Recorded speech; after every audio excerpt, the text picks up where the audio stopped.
వర్షం కోసం రైతులు ఎదురు చూస్తున్నారు. అడపదడపా కురిసిన వర్షాలతో పంట సాగుకు అడుగులు పడడం లేదు. ప్రధానంగా ఆయకట్టు రైతులకు పంట సాగుపై సందిగ్ధత నెలకొంది. దీంతో సాగుకు ముందుకు వెళ్లాలా లేదా అన్న విషయంలో రైతులు తర్జనభర్జన పడుతున్నారు.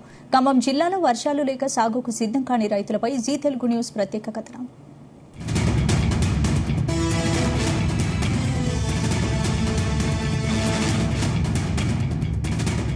ఖమ్మం జిల్లాలో అన్నదాతల చూపు వరుణుడి కరుణ కోసం ఎదురు చూస్తోంది. పంటలు సాగు చేసుకునేందుకు అన్ని సిద్దం చేసుకున్న రైతులు ఆకాశానికేసి చూస్తున్నారు. ప్రతి సంవత్సరం జూన్లోనే వర్షాలు కురిసి చెరువులు, కుంటలు, రిజర్వాయర్లోకి భారీగా వరద నీరు చేరుకునేది. దాంతో రైతులంతా పొలం పనుల్లో బిజీగా గడిపేవారు. ప్రస్తుతం ఆ సీన్ కనిపించడం లేదు. జిల్లాలో భారీ వర్షాలు లేకపోవడంతో చెరువులు, రిజర్వాయర్లోకి నీరు ఇంకా రాలేదు.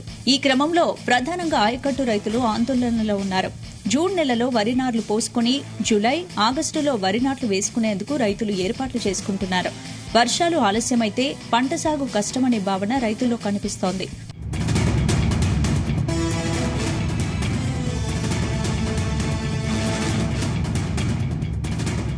ఖమ్మం జిల్లా వ్యాప్తంగా సుమారుగా 5.95 లక్షల ఎకరాల భూమి సాగులో ఉంది. ఇందులో 2.8 లక్షల ఎకరాల్లో వరి, 1.8 లక్షల ఎకరాల్లో పత్తి పంట, 80,000 ఎకరాల్లో మిరప సాగు అవుతుండగా మిగతావి ఇతర ఆహార పంటలు సాగులో ఉన్నాయి. ఇప్పటికే దుక్కిలు దున్ని విత్తనాలు కొనుగోలు చేసిన రైతులు వర్షం కోసం ఎదురు చూస్తున్నారు. పత్తి విత్తనాలు నాటిన రైతులకు చెదురుమదురుగా కురిసిన వర్షాలు కాస్త ఊరటనిస్తున్నాయి. ఆ కొద్దో గొప్ప వర్షాలు కూడా లేకుంటే నాటిన విత్తనాలు కూడా మొలకెత్తే పరిస్థితి ఉండేది కాదని రైతులు చెబుతున్నారు. నా పేరు గోగినేని వెంకట సీతారామారావు. నేను రైతుని. మరి ఖమ్మం జిల్లా నేలకొండపల్లి గ్రామం. పోయిన సంవత్సరం కూడా వర్షాలు లేక సరిగ్గా సాగర్లోకి నీళ్లు రాక ఉన్న నీళ్లు కూడా నిరుపయోగంగా పాడు చేశారు అప్పుడున్న ప్రభుత్వం. తర్వాత ఇప్పుడు నీళ్లు కూడా లేవు. పాలేరు చెరువుకి ఇంతవరకు నీళ్లు రాలేదు. పోయిన సంవత్సరం 15-16 అడుగులు ఉన్న నీళ్లు ఈ సంవత్సరం 8 అడుగులే ఉన్నాయి పాలేరు చెరువులో. కానీ దానివల్ల మంచినీటికి కూడా కొన్ని మండలాలకి వేరే జిల్లాకు కూడా మన ఖమ్మం పాలేరు చెరువు నుంచి ఇవ్వాల్సిన పరిస్థితి ఉంది. కాబట్టి ఆ నీళ్ళని రైతుకి ఇవ్వటానికి సాధ్యపడదు. రైతులు ఖరీఫ్ సీజన్ మొదలుకావడంతోనే అన్ని దుక్కులు తయారు చేసుకున్నామండి. అటు తెచ్చి విత్తనాలు వేసుకున్నాక కూడా వర్షాలు లేక అటు వర్షాల వల్ల మొక్క ఎండిపోయిందండి. మొక్కలు కూడా వచ్చి ఎండిపోతున్నాయి. ఇటు చూస్తే పాలేరులో డెడ్ స్టోరేజ్ కింది మొత్తం నీటి మట్టం పడిపోయింది. ప్రభుత్వం వారు ముందు చూపు లేకపోవడం వల్ల పోయినసారి నీళ్లు వదిలి పెట్టకపోవడం వల్ల పూర్తిగా మిషన్ బదిలీ కూడా నీళ్లు రావడం పోయినాయి. తాగడానికి కానీ సాగు నీళ్లు ఇవ్వడం పోయినాయి. ఈ వర్షాలు చూస్తే కూడా వర్షాభావ పరిస్థితులు కూడా ప్రకృతి అనుకూలించేటట్లేదు. రైతులు చాలా ఇబ్బందికర పరిస్థితులు ఏర్పడ్డాయి. మండలాలను కరువు ప్రకటించి కరువు సాయం రైతులు చేయాలని కోరుతాం. జిల్లాలో ప్రధానంగా పాలేరు, వైరా, బేతుపల్లి రిజర్వాయర్లున్నాయి. వీటి కింద సుమారుగా 1,00,000 ఎకరాలకు పైగా పంటలు సాగవుతున్నాయి. ఇప్పటికే ఆ ప్రాజెక్టులు డెడ్ స్టోరేజ్ కు చేరాయి. జూలైలో జలకలను సంతరించుకోవాల్సిన ప్రాజెక్టులు అడుగంటు కనిపిస్తున్నాయి. వర్షాలు సమృద్దిగా లేకపోతే ఈ రిజర్వాయర్ల కింద పంట సాగుకు నీలినీడలు అలుముకునే పరిస్థితులు స్పష్టంగా కనిపిస్తున్నాయి. గత ఎండాకాలంలో అత్యధిక ఉష్ణోగ్రతలు నమోదయ్యాయి. ఎండల ప్రభావంతో భూగర్భ జలాలన్నీ అడుగంటిపోయాయి. ప్రస్తుతం కురిసిన 1-2 వర్షాలు ఆయా చెరువుల్లోకి నీరు చేరకుండానే ఇంకిపోయాయి. బావులు, బోర్ల కింద ఉన్న వ్యవసాయ భూముల్లో మాత్రమే రైతులు సాగు చేస్తున్నారు. ఇంకా భూగర్భ జలాలు కూడా పెరగకపోవడంతో ఆ రైతుల పరిస్థితి కూడా ఆందోళనకరంగా ఉంది.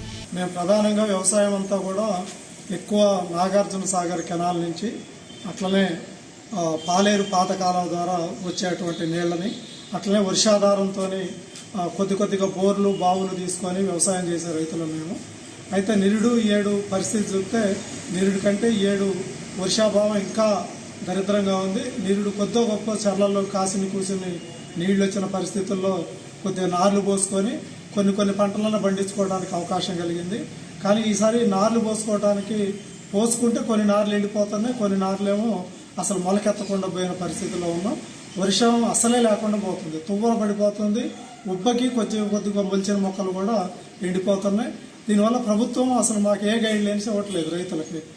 అసలు వరినార్లు పోసుకునే అవకాశమే లేక ఒక పక్క చస్తాము, ఇంకో పక్కనేమో ఈ కరెంటు కూడా సరిగ్గా ఉండకుండా పోతున్నది. అక్కడక్కడ ఎక్కడన్నా బోర్ల దగ్గర ఉన్న కాసిన గోవులు తీసుకొని వ్యవసాయం చేసుకుందామంటే ఇప్పుడు అటు ఇటు కాకుండా ఉన్నది. అసలు ఈ రైతులు ఏ పంటలు వేసుకుంటే మేలు జరుగుద్ది, ఏ పంటలు వేసుకుంటే మేలు జరగటానికి అవకాశం ఉన్నదో ఆ విత్తనాలని దానికి సంబంధించిన సహకారాన్ని కూడా మాకు రైతులకు అందించి మేలు చేస్తే తప్ప ఇలాంటి ఎద్దడిలో మేము ఎప్పుడు చూడలేదు. ఈ ఎండ ఏడి కూడా బాగా పెరిగిపోతూ ఉంది. ఒక్కటి కూడా పగులు మబ్బులు పెట్టినప్పుడు తప్ప మామూలుగా ఉన్నప్పుడు బాగా ఉబ్బతీసిపోతున్నది. అందుకని పైర్లకు కూడా నష్టం జరుగుతూ ఉంది. దీని మీద వ్యవసాయ శాఖ నుంచి గవర్నమెంట్ మాకు సలహాలు ఇవ్వాల్సిందిగా కోరుతా ఉన్నాం. ఈ ఏడాది భారీ వర్షాలు కురుస్తాయని ముందస్తుగా వాతావరణ శాఖ రైతులకు శుభవార్త చెప్పింది. జూన్ నెల అయిపోయి జులై నెల వచ్చినా సరైన వర్షాలు ఇప్పటి వరకు కురవలేదు. రుతుపవనాలు కూడా సమయానికి వచ్చినా వర్షాల జడ కనిపించడం లేదు. ఇదే పరిస్థితి కొనసాగితే రైతులు క్రాప్ హాలిడేలు ప్రకటించే అవకాశం ఉందని రైతులు చెబుతున్నారు.